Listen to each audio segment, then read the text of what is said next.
Hello and welcome. My name is Kate Griffiths from Whole Self Leadership, and I'm coming on today because I want to share with you some information about the 6th platinum portal, which is called the Beloved.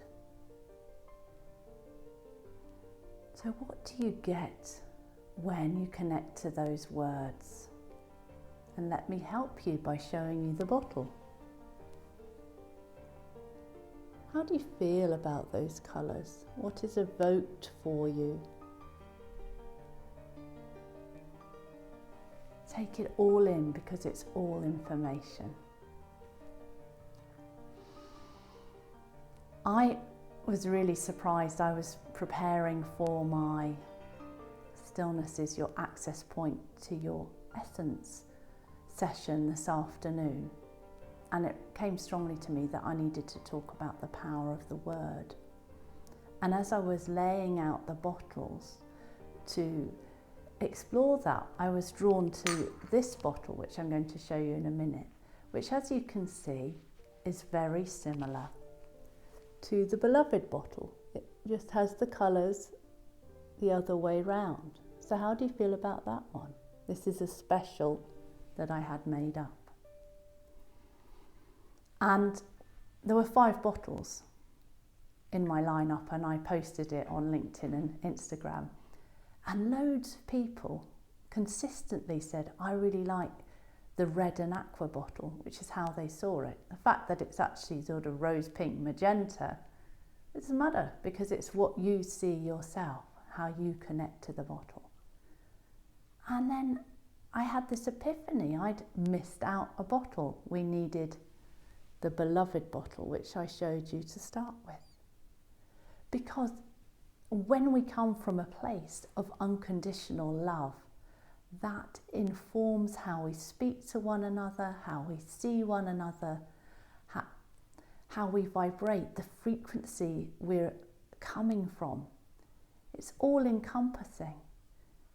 And it shows you really why this is so key to our whole journey here on earth. Because what is it that everybody seeks is an end to suffering. They want the pain to go away.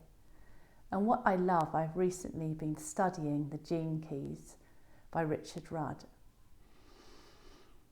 And he sort of says it's a bit of a conundrum because all of these spiritual paths are about bringing an end to suffering, and yet the reality is we need to embrace the pain. When we accept it, when we take it in, then comes a burst of or an epiphany that can lead to unconditional love. Isn't that amazing? And yet it is so hard. Let me share an example with you. I have a very dear friend. Some stuff happened, and instead of talking about it, I started receiving all of this information, all of the pain that they were feeling. And it was really hard because a part of me wanted to just give it back, to be just as angry and to share how I was feeling. And I held on because another part of me, fortunately, recognised this wasn't the real person I was seeing. This was them responding, reacting from a place of pain and showing me their pain. And it takes a lot to not react, to not take things personally. And in a way, we need that inside of ourselves. So when I think about unconditional love, where I get to with it is I think about my 2 daughters and when they were preschoolers, and if I went out for the day and I came back, they'd run to the door and they'd go, "Mummy, Mummy," and they both want to be the first to get a hug, to reconnect. And that was so precious. That is so precious. And I'll go through the rest of my life with that memory. And that's what helps me to remember that, to savour that in those moments when it's bleak. Because otherwise we go into constriction. We withdraw, or we don't want to accept what's happening because it's painful.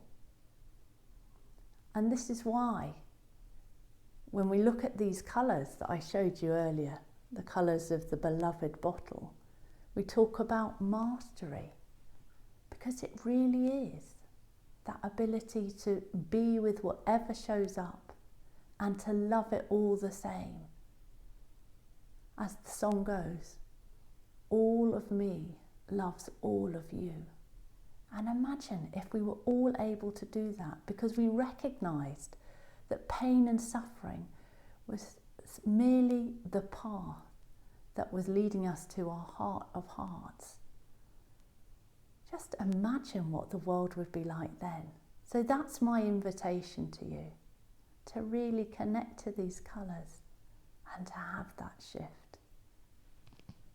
And I wish you a wonder-filled week wherever you are, until our paths cross again. Goodbye for now.